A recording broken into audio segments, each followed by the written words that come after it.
Friends, welcome back to our channel Shiva maker. అందరూ ఎలా ఉన్నారండి? బాగున్నారా? నేనైతే చాలా బాగున్నాను. మీరు ఎలా ఉన్నారో కామెంట్ బాక్స్లో తెలియజేయండి. సో ఈరోజు వీడియో ఏంటంటే, లాస్ట్ టైం వేరుశనగ ఎలా పూతకొచ్చింది, వాటర్ వేయాల్సింది చూపించాను కదా. సో ఇప్పుడు వేరుశనగని ఎలా తవ్వుకోవాలా అనే వీడియో మీ అందరికీ షేర్ చేద్దామనేసి ఈ వీడియో తీస్తున్నానండి. సో లేట్ చేయకుండా వీడియోలోకి వెళ్దామా ఫ్రెండ్స్. వీడియోలోకి వెళ్ళే ముందు చిన్న రిక్వెస్ట్ అండి, మన ఛానల్ని ఎవరైనా సరే ఫస్ట్ టైం చూస్తున్న వాళ్ళైతే ప్లీజ్ సబ్స్క్రైబ్ చేసుకోండి ఫ్రెండ్స్. అలాగే బెల్ యాక్టివేషన్ చేయండి. అలా చేయడం వలన నేను అప్లోడ్ చేసే ప్రతి వీడియో మిస్ అవ్వకుండా మీరు అందరూ చూడొచ్చు అనమాట. సో లేట్ చేయకుండా వీడియోలోకి వెళ్దామా ఫ్రెండ్స్. వేరుశనగ ఎలా తవ్వుకోవాలో చూద్దాం రండి.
ఫార్టీ 41 డేస్కి 40 డేస్కి అండి ఇది పూత వచ్చేస్తుంది కదా. సో అది ఆ వీడియో.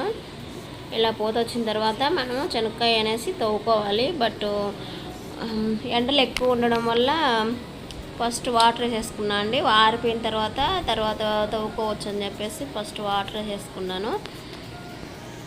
వాటర్ వేసుకున్న తర్వాత ఒక 2 డేస్కి అంతా ఆరిపోయిందండి శనక్కాయ. ఆరిపోయిన తర్వాత నేను వచ్చేసి తవ్వుకున్నాను.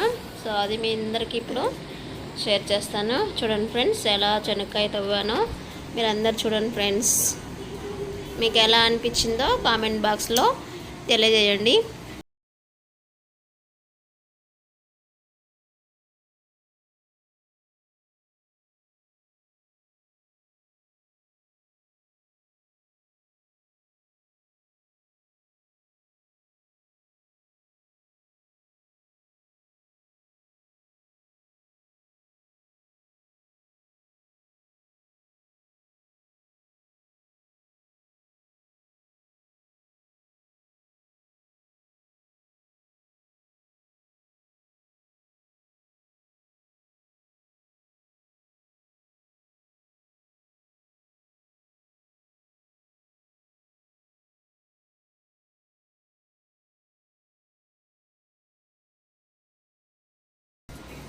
ఇదిగోండి ఫ్రెండ్స్, ఇది వేరుశనగ తవ్వక ముందు చూడండి ఫ్రెండ్స్ ఎలా ఉందో.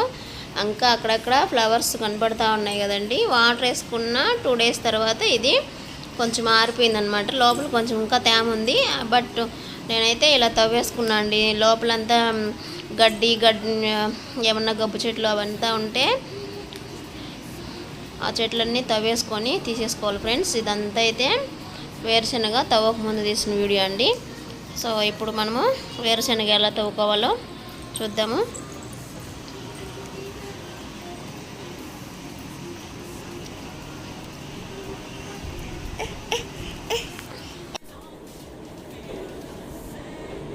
ఇలా తవ్వుకుండేది ఏమన్నా ఉంటుంది కదండి మన దగ్గర పార. సో ఆ పార చేసుకొని ఇలా తవ్వుకోవాలన్నమాట. చెట్లకు అటు సైడు ఇటు సైడు బాగా తవ్వేసుకోవాలన్నమాట. రూట్స్ అనేటివి కొంచెం భూమి అనేది కొంచెం లూజ్ అయిపోతే ఆ రూట్స్ అనేటివి లోపలికి వెళ్ళిపోయి మనము శనక్కాయలు ఊరేకి బాగా అవకాశం ఉంటుంది. సో చూసారు కదా ఫ్రెండ్స్, వీడియోలో చూపించిన విధంగా వేరుశనగ తవ్వుకోవాలి. సో మధ్య మధ్యలో ఏమన్నా చెట్లు ఉంటే, వేరే పనికిమాలిన చెట్లు అంతా ఉంటే తీసేసుకోవాలి, గడ్డి అవంతా ఉంటే తీసేసుకోవాలండి. సో వీడియో చూడండి ఫ్రెండ్స్ ఎలా.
మొదలు పెట్టాను 9కి అంతా అయిపోవచ్చింది. సో ఎండ కూడా కొంచెం ఎక్కువగానే ఉంది కదండి.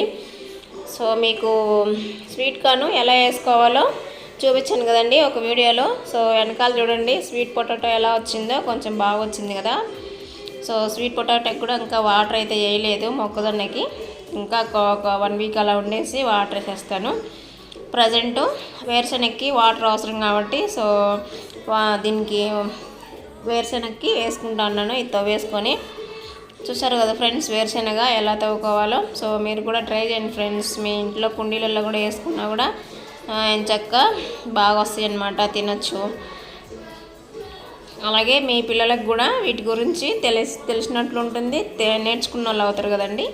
సో మీరు కూడా ట్రై చేసి మీ పిల్లలకు కూడా నేర్పించండి, తెలియజేయండి. ఎంచక్క ఇంట్లోనే అన్నీ పండించుకొని ఎంచక్క తినచ్చండి. సో ట్రై చేసి మీకు ఎలా వచ్చిందో కామెంట్ బాక్స్లో నాకు తెలియజేయండి ఫ్రెండ్స్.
చూసారా ఫ్రెండ్స్, ఇదంతా తవ్విన తర్వాత వేరుశనగ ఎలా ఉందో చూడండి ఫ్రెండ్స్. ఎంత నీట్గా ఎంత బాగుందో కదా అంతా తవ్వుకునేసరికి. సో దాంట్లో ఉండే చెత్త చెదారం అంతా తీసేస్తే ఇలాగే ఉంటుందండి. సో ఏదైనా మనము వ్యవసాయం చేయాలంటే ఇలా పైరులు అంతా నీట్గా చేసుకుంటేనే అవి మనకు బాగా దిగుబడినిస్తాయి. సో ఎంత బాగుందో చూడండి తవ్విన తర్వాత. చాలా బాగుంది కదా ఫ్రెండ్స్, చూసేకి చాలా అందంగా ఉంది. చల్లగా గాలి వస్తూ ఉంది. చల్ల గాలికి చెట్లన్నీ ఎలా ఊగుతాయి చూడ, ఉయ్యాలు ఊగినట్టు. సో వాటర్ వచ్చేసినాయండి అప్పుడే తవ్వుకున్న తర్వాత 1 అవర్కి. నేనైతే వాటర్ కూడా వేసేసుకున్నాను. ఇలా అంతా వాటర్ వేసుకున్నానండి తవ్విన తర్వాత. మనము వేరుశనగ తవ్వుకున్న తర్వాత మన్నంతా లూజ్ అయిపోయి ఉంటుంది కదండి. సో అప్పుడు ఇలా వాటర్ వేసుకోవడం వలన రూట్స్ అనేటివన్నీ లోపలికి వెళ్ళేసి మట్టి అంతా మనకు దానిపైన కవర్ అయిపోతుంది. సో అప్పుడు మనకు వేరుశనగ బాగా దిగుబడి అవుద్దండి. సో చూసారా ఫ్రెండ్స్, ఇంకా ఫ్లవర్స్ అలాగే ఉన్నాయి చెట్లకు. ఇదంతా ఇంకా మనం ఇప్పుడు 40 days అయింది కదండి. సో మనకు ఇంకా 1 month పడుతుంది ఈ వేరుశనగ రెడీ అయ్యేసరికి. సో హార్వెస్ట్ అయ్యేంత వరకు నేను మీకు అప్పుడప్పుడు అప్డేట్ ఇస్తూనే ఉంటాను ఫ్రెండ్స్. నా వీడియోస్ మీకు నచ్చినట్లయితే లైక్ అండ్ షేర్ చేయండి. అలాగే సబ్స్క్రైబ్ చేసుకోండి. పక్కనే ఉన్న బెల్ను పట్టి ఒకటి ఇవ్వండి ఫ్రెండ్స్. ఇలా అంతా వాటర్ వేసుకోవాలి. మనం పొలంలో ఎలా పట్టుకుంటామో, ఎన్ని వాటర్ వేసేసుకుంటామో అన్ని వాటర్ ఇలా పట్టుకోవాలి. కనీసం ఇలా నీళ్ళు పట్టిన తర్వాత నేలపైన ఒక 5 minutes అన్న నీళ్ళు అలాగే ఉండేలాగా చేసుకోవాలండి. అంటే అన్ని పట్టుకోవాలన్నమాట నీళ్ళు. సో ఎండలు ఎక్కువగా ఉండడం వలన పోసిన నీళ్ళన్నీ ఇంకిపోతూ ఉన్నాయండి. సో నేనైతే ఇలా ఒక 3-4 minutes అలాగే ఉండేలాగా పట్టుకున్నాను, అన్ని వాటర్ పట్టుకున్నానండి. సో బెంగళూరులో మెయిన్ వాటర్ ప్రాబ్లం కదండి. సో కొన్ని వాటరు ఇలా వేరుశనగ పట్టుకుంటాం, కొన్ని వాటర్ మేము ట్యాంక్కి వేసుకుంటామండి. సో అందుకే ఇలా పట్టుకున్నా. సో ఇదైతే వాటర్ వేసిన మరుసటి రోజు అండి. ఈరోజు వాటర్ వేసాను అనుకో, రేపు వీడియో తీసానండి. సో ఇక్కడ ఆకులకి అక్కడక్కడ వైట్ కలర్ మచ్చలు ఉన్నాయి కదండి, మచ్చలు అక్కడక్కడ ఆకులకి రంధ్రాలు పడినాయి కదా. సో అవి పోవాలంటే మనము ఈవినింగ్ టైంలో గోరువెచ్చని వాటర్ అయినా చల్లుకోవాలి, లేదా మనము కట్టెలు పెట్టేసి పొయ్యి మంట వేసుకుంటాం కదండి. సో ఆ బూడిది తీసుకొని చల్లుకోవడం వలన అవి మచ్చలంతా పోతాయి. అలాగే వేరుశనగకి ఏమన్నా సన్న పురుగులు అలాంటివి ఏమన్నా కీటకాలు అవన్నీ ఉంటే ఆ బూడిద వల్ల పోతాయి అన్నమాట. సో ఆ బూడిద వల్ల అంటే బూడిదే కొంచెము కారంగా ఘాటుగా ఉంటుందండి. అందువల్ల ఈ క్రిమి కీటకాలు ఏమన్నా ఉన్నా కూడా ఆకులపైన అవి పోయేదానికి అవకాశం ఉంటుంది. అందుకనేసి నేను ఇలా బూడిద చల్లుకుంటున్నానండి. సో నేనైతే వీటికి ఎలాంటి మందులు వాడలేదండి, ఏమీ వాడలేదన్నమాట. సో దానికే మేమైతే కట్టెలతో నీళ్ళు కాంచుకుంటామండి. సో బూడిద వచ్చింది కదా, ఆ బూడిద ఇలా చల్లేసుకుంటా ఉన్నాను. ఇలా చల్లడం వలన ఆకులంతా బాగా క్లియర్గా వచ్చేస్తాయండి, క్రిమి కీటకాలన్నీ వెళ్ళిపోతాయి. సో తర్వాత ఆకులంతా బాగా వచ్చేస్తాయి. అందుకనేసి ఇలా బూడిద చల్లుకుంటూ ఉంటానండి. వేరుశనగ ఒక్కదానికే కదండి, ఏ చెట్లకైనా సరే అలా ఆకులు ముడతలుగా ఉన్నా కూడా, ఏమన్నా సన్న పురుగులు ఉన్నా కూడా, అలా మచ్చలు ఉన్నా ఆకులు ముడుచుకొని పోయినా కూడా ఇలా బూడిద చల్లుకోవడం వలన పురుగులంతా క్రిమి కీటకాలన్నీ చచ్చిపోతాయి అన్నమాట. చచ్చిపోయిన తర్వాత ఆకులంతా బాగా మళ్ళీ ఫ్రెష్గా వస్తాయి, చెట్లు కూడా చాలా బాగుంటాయండి. సో మీరు కూడా ఇలా ట్రై చేసుకోండి ఫ్రెండ్స్. ఈరోజు వీడియో అయితే అదండి. నా వీడియోస్ మీకు నచ్చినట్లయితే లైక్ అండ్ షేర్ చేయండి ఫ్రెండ్స్. అలాగే సబ్స్క్రైబ్ చేసుకోండి. పక్కనే ఉన్న బెల్ సింబల్ని లాగపెట్టి ఒకటి ఇవ్వండి. ఇలా వేరుశనగకంతా ఆ బూడిదని చల్లేసుకున్నా అండి. చూడండి ఫ్రెండ్స్, అంతా ఇలా చల్లేసుకుంటే తర్వాత ఆకులంతా ఫ్రెష్గా అయిపోతాయి అన్నమాట. తర్వాత వేరుశనగ మళ్ళీ నార్మల్గా బాగా వస్తుంది. So thank you for watching my video friends. Bye bye friends, next వీడియోలో కలుద్దాం. Take care.